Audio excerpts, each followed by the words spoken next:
Jump in some All right, Pepsi. let's get started. Let's get started. You all right? Yeah, I'm good. I was just singing. Yeah, All are you all right? right. Yeah. All right. I guess we're both all right. Hey everyone, it's Elliot. And Todd, welcome to Two Designers Walk Into a Bar, an ongoing conversation about pop culture and iconic design.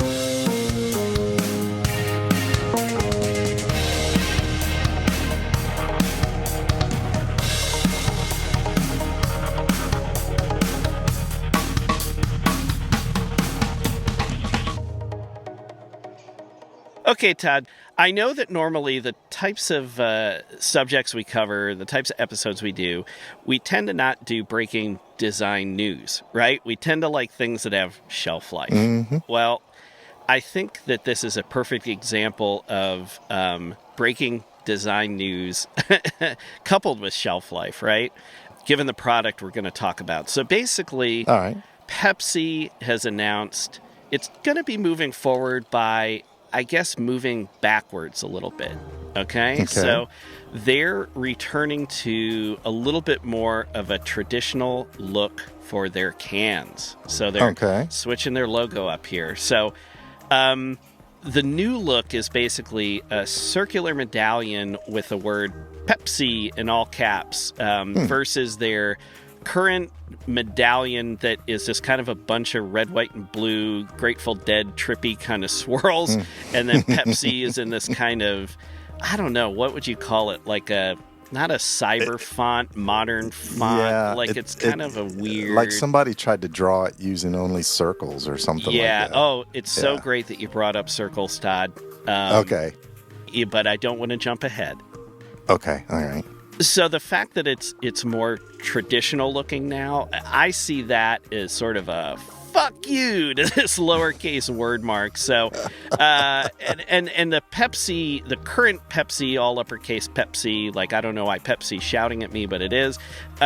It's contained inside like this subtle white banner with a little gentle red shape above and a blue shape below, right? So, let me just come real clean right from the top here. Oh boy. Okay. I have to say I'm a Pepsi brand loyalist. Okay. All right. And I believe the fuck you that you referenced is really it's not so much about the product, but it was about that overall overly esoteric brand hooey that they bought into like 10 so years ago, right? Yeah, 10, 15 years ago. And I'm not sure who did this, right? So I think when you're talking about the new buying one, not the old one. Yeah. Well, the old one we know. The old one we're going to get into. And Todd, again, this is right down Main Street for you because it involves a little bit of a scandal. Oh, good. And so you were starting to tell us what the new one looks like. Is it? Yeah. And sort of they went forward by going backwards. So it's a little retro looking? It's building on like the Pepsi logo from the 60s or the Pepsi logo from the 70s. So, you know, the golden time for us. So like when you were off listening to Kiss at your concert and you were drinking a Pepsi, if you were to look at the cup, it had a logo a lot like the one that we're talking about now. Nice. Yeah. Nice. And I think this current one, from the little bit of research I've done, it kind of credits the muckety mucks up in the C-suite at Pepsi, but I think this was done by their internal team. And if we can figure out who those brave warriors were, we'll go ahead and add a credit on our episode page. Okay, I've got to ask a question. So, you being a native North Carolinian, is that why you're excited about Pepsi? Well, it's, you know, soft drinks are kind of family traditions, and that's what my dad was into, and I don't know why he was into it unless it was just more commonly available in North Carolina. I have no reason other than that. It wasn't like I couldn't get all the Coke I wanted, or soda either. But that was just what was in our house, so it's what I got used to. Yeah. So for those of you who don't know, I mean, I grew up thinking Pepsi was from New York City or whatever, but Pepsi is actually from New Bern, North Carolina. But it's funny when you think of the southern drinks, I mean, you think about people shoving peanuts in a Coke, or you think of an RC Cola and a Moon Pie. Right. So, Right. you know, Pepsi, in my opinion, never really figured into that sort of Southern, I don't know. I mean, I'm not obviously an expert. You're more of the expert. So Yeah, I would have to say it probably is.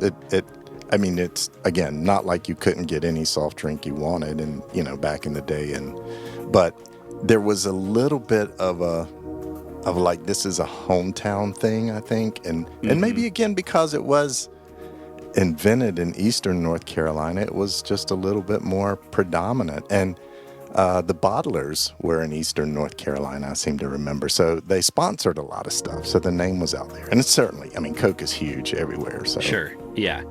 Okay. So the other thing that they're doing with this mark, I mean, Pepsi is always, for years they sponsored the halftime show at the Super Bowl. Apple recently took that over, which kind of makes sense since Apple's in the music business and Pepsi really isn't. Right. But they're really trying to stay hip and contemporary. So the new look, they're thinking about sizzle reels and social media and digital billboards and all these kind of things, right? Sound waves, links to music, things like that. I mean, keep in mind, Todd, these are the people who set Michael Jackson on fire back in the 80s. That they did not. That was an accident, but maybe mind. they dumped Pepsi on him to put the fire out. I'm not sure. Well, that would do it, wouldn't it? It sure would. So I have sympathy for these guys, right? Because consumer products have to adapt to new forms of promotion constantly. Yeah. Pepsi's no exception. I mean, it's a soft drink. It's a commodity, just like we were talking about. You can get Coke, you can get RC, you can get whatever. But I have to imagine that there were many, many people inside of Pepsi who were happy to see their current train wreck finally getting cleared away. Can I get an amen on that one? So you mentioned being a Pepsi loyalist, a Pepsi fan. Okay, Todd, I'm going to come clean now, okay? Right. I'm going to confess a little something. All right. I've always seen Pepsi as the also-ran to Coke. I don't disagree, but I do love Pepsi. I'll leave it there. I mean, Pepsi's a global company. Yeah. I mean, right? Coke. Yeah, and yeah, absolutely. And Coke kind of was throughout the war, and all the GIs had it. So I mean, it's throughout the world. You don't really find Pepsi everywhere in the world. True. Yeah, that's very true. I always felt like Pepsi was sort of Samsung to Coke's Apple. Right? Yeah. Always trying a bit too hard to be cool, while Coke just figured out how to do it and make it effortless. Yeah. Okay, I hear you. And it even reminds me of when Steve Buscemi went undercover as a high school kid on 30 Rock. Remember that? I love that. Toting the skateboard through the hallways. Okay. Right. So believable. so how did they and we get here? So we're at this moment. Okay, so Pepsi's rebranding was sort of like the Pepsi Challenge, but for Pepsi. So, okay, so I'm sure there are a lot of people out there. Todd, as we know, we have millions upon millions of rabid listeners who are A, Taylor Swift fans, and B, younger than us. So I feel that we need to explain the Pepsi Challenge real quick, because this led to another debacle in the ongoing soda wars, right? Okay, so let's talk about that a little bit. Pepsi came up with an ad campaign that began in the mid-'70s, but really started to take off in the '80s, and it was called the Pepsi Challenge.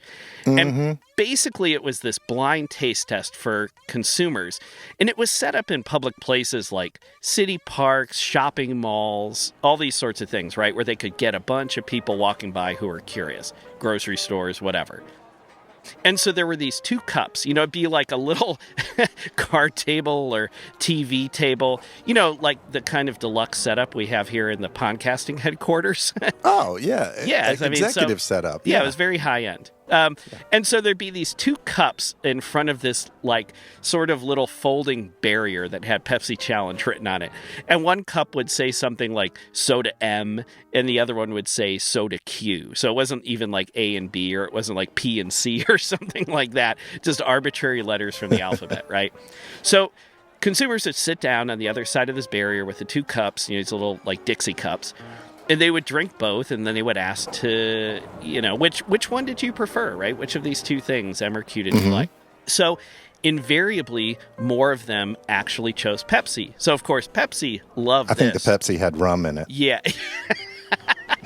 It probably, if it didn't have rum in it, it probably had a lot of cane sugar. But I wouldn't put it past them to put rum in it. But, Todd, this is great that you're questioning the science of all this, okay?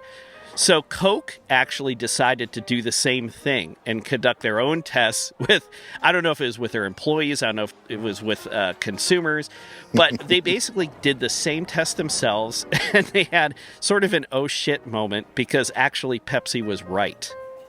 Oh, wow. Really? Yeah. So that is what led to the formulation and release of New Coke. So I mentioned the scandal.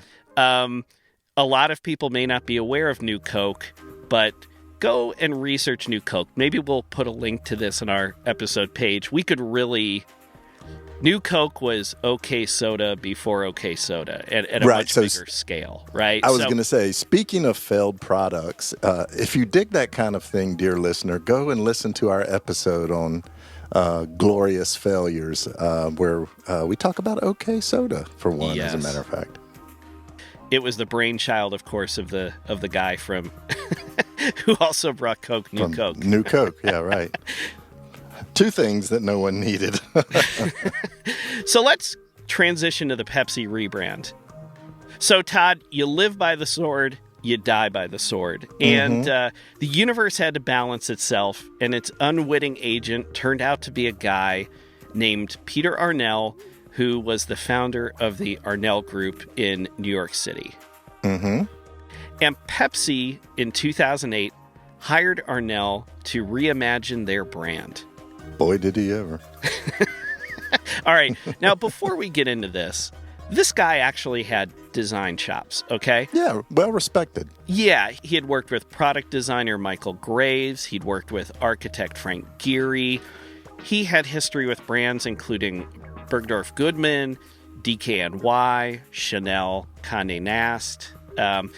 It wasn't like they just drew a name out of a hat. This guy had a history with big brands. Yeah. Okay, now, Todd, I know you're not a mathematician.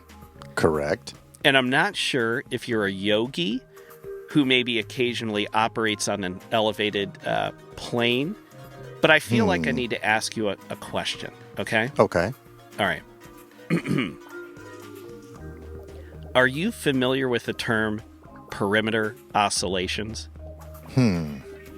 I think I had that looked at last time I went to the doctor. Your orthopedist?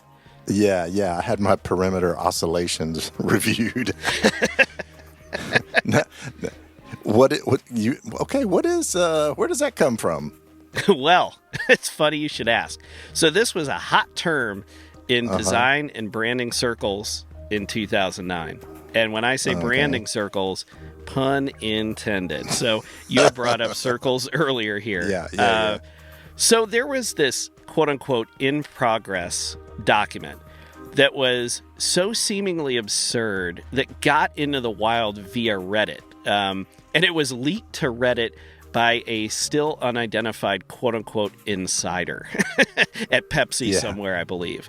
And I'm not making this title up. And we will have a link to this document on our episode page. This document was called the, quote, breathtaking design strategy, unquote. Oh, boy. Yeah. It's great. The title couldn't have been more apt, right? Can I say, still in all this, I am a Pepsi loyalist. I just felt the need to step in there. You're just, you're either drinking it out of cup M or cup Q. You're not drinking it out of the can. Like, okay. By listening to this kind of stuff, this brand stuff, I have to pour a little out for them. So anyway, please continue. Well, make sure you do that before you add the rum. Oh, okay. Yeah, good just idea. Pro tip there. I mean, we are in the bar. Okay, so listeners are likely aware. Go look in your pantry. Go look at your, recycling bin. Go look at wherever, your refrigerator. You're likely aware of the unmitigated awfulness of the Pepsi Smile. So that's what the little sort of swirly Grateful Dead trip out kind of medallion scattered in various forms across Pepsi branded products for the last decade and a half was called. The Smile. Not sure how many people would catch on to the whole smile thing on that, but yeah, but okay. I would say I'm in that camp. And this was a global mark, and I think most people thought of it as sort of bad abstract art, but it had such a great justification that we just had to share this story because it's such a mile-high pile of bullshit. Just a mile, you think? That's being generous. Okay, Todd, speaking of a mile-high pile of bullshit, I feel the need to list the reasons why you need to head over to the bar and grab me another drink. Oh, jeez. I didn't see that one coming. All right, sounds like a good time for a break. Listeners, we'll be back shortly. Hi. We want to take a moment to mention that if you're enjoying this episode, we have an archive of topics ranging from the Olympics to movie posters. Think Ghostbusters. Iconic images. Think Bigfoot. Punk music. The Ramones. Saturday morning cartoons. The Pink Panther. And failed products like OK Soda. Visit our website at twodesignerswalkintoabar.com for full episode notes and visuals, the latest blog content, and to sign up for our newsletter. Follow us on social media. We can be found on Facebook, Instagram, Twitter, LinkedIn, and YouTube. Find the links on our website or search using the phrase "Two Designers Walk Into a Bar." Most importantly, leave a review on Apple Podcasts. It helps more people like you find podcasts like this. And tell a friend about us. Send them a link to our podcast from your listening platform of choice. And if you're inclined, buy our merchandise. Stickers, coasters, magnets, t-shirts. We're designers. We make good stuff, and it helps support the show. Get in touch. Use the contact form on our website or send an email to hello@twodesignerswalkintoabar.com. We read every message we get. Honest. And we're available for speaking gigs. Email us to learn more. Okay, now, back to the bar. So, Todd, in a nutshell, this form of the quote-unquote smile was based on... Now, this is hard science, okay? You can't, and aesthetics. You say so. I mean, you can't argue with this. Like, everything I'm about to tell you in this whole document is irrefutable, okay? All right. So we're going to start with the smile. So that's based on shapes found in classical forms throughout nature and history. The golden ratio, okay? Yin and yang. Yeah, good. A Mobius strip. Yeah, and heard it. Last but not least, Todd, Mona Lisa's face. I mean, when you look at the Pepsi can, can't you see that? Here we go. Yeah. Yes. Yeah. I missed it the first 15 years of that brand. But now that I'm telling you, just as things are changing, are you suddenly, are you about to go Warhol and start painting Pepsi cans now? Yeah. That's it. That would be completely on brand, wouldn't it?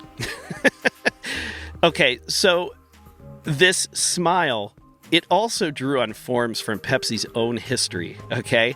So its past bottle shapes, the circular forms from its former wordmark logos, and this, apparently, I would say unbeknownst to every designer who ever worked on these word marks, this is where all the perimeter oscillations were hidden, okay? Oh, okay. All right. So they took all of these found shapes, these ovals, these circles, how everything overlapped. They examined the ratios and relationships and scales with one another. And the natural result of all this deep research and analysis was, obviously, the smile. Yeah, how could it be anything else, right? And this was referred to, Todd, as, we're not done with terminology yet. This was referred to as the quote-unquote geometry of aesthetics. Okay. Oh, boy. Oh, hey, what? Look, we're not done yet, okay? Because But wait, there's more. Yes, this is... Yeah, maybe Ron Popeil did this logo. Because it had to align with the forces of the universe. Squeeze me? It's okay, it's a logo, but... things like the Earth's magnetic field, okay? Listen, all right. The Earth is a globe. So I hear. Pepsi's circular logo is a globe. Sure. Okay. All right. I can buy that. All right. And because you see a dimensional object from multiple angles, Todd, and because people have multiple emotional states... You get a bunch of different smiles then? You see? It's like you were in the room. I mean, well, it's just so obvious. Todd, this was obviously the face of a new generation. Oh, boy. All right? Boy. And just like the Earth, this logo would have a gravitational pull, you see, to lure buyers in at retail. I mean, Todd, think about how light travels, okay? That's how people walk down the aisle at a store, especially when they're thirsty. Continue. Okay, look. I think we have a few minutes left on this podcast. I'd love to hear more. Yeah, and only a few listeners left. This just wait. This is real. Everything you're telling us is documented. 100% right? real. It is in black and white and red and blue in this document that we will post. Okay. All right. And just like Marvel, okay, Todd, there is a whole Pepsi universe. Okay? Really? And one thing we know, if we know anything about the universe, it's that it's always expanding. Okay, so work with me here. Okay. Okay. We have the Pepsi planet. I mean, that's the globe. Okay. Yeah. All right. So we have the Pepsi galaxy. I mean, that's all the different Pepsi products. And then obviously they exist in the Pepsi universe. Oh my God. Possibilities are endless. We're going to have Pepsi black holes and Pepsi asteroids. These are legit brand documents, right? I mean, I'm going to ask again. Yeah, I went to the doctor and he told me Pepsi gives me asteroids. All right. So this document, as we talked about it spilled into the public sphere. I see what you did there. And people assumed it was a hoax. Or that it was part of some super cleverly engineered viral marketing plan. And like I said, we will post this to our episode page. And dear listener, you can judge for yourself once you've reviewed this sucker and you realize that we are not making any of this up. I never thought about that. So we know that this rebrand, in spite of this document, I did that in air quotes, was ultimately successful. But what happened with Peter Arnell? So you alluded to our failed products episode earlier, yes. And we talked about Coke and New Coke and OK Soda and Sergio Zyman, and how he got the OK Soda assignment from Coke even after New Coke had completely imploded and was a total shit show, right? Yeah, okay. Well, not to be outdone, Pepsi did the same thing. So on the heels of all this Pepsi work, Arnell was asked to reimagine the Tropicana brand, which is, of course, orange juice, and it's also owned by Pepsi. So they reworked the packaging, they reworked the copy points, they created a new ad campaign to support this rollout. Yeah, not cheap at all. No. And I would actually argue, in Arnell's defense here, the design for Tropicana was actually better than the Pepsi work, although the fallout was far, far worse. So Pepsi paid Arnell 35 million bones for the creative work, and then also subsequently lost $30 million when sales went down. And it quickly forced them to return to their original packaging. Okay, Todd, I got to ask you a question here. Okay. All right. So they rolled back this packaging after spending millions and millions of dollars. How long do you think it took Pepsi to make this decision?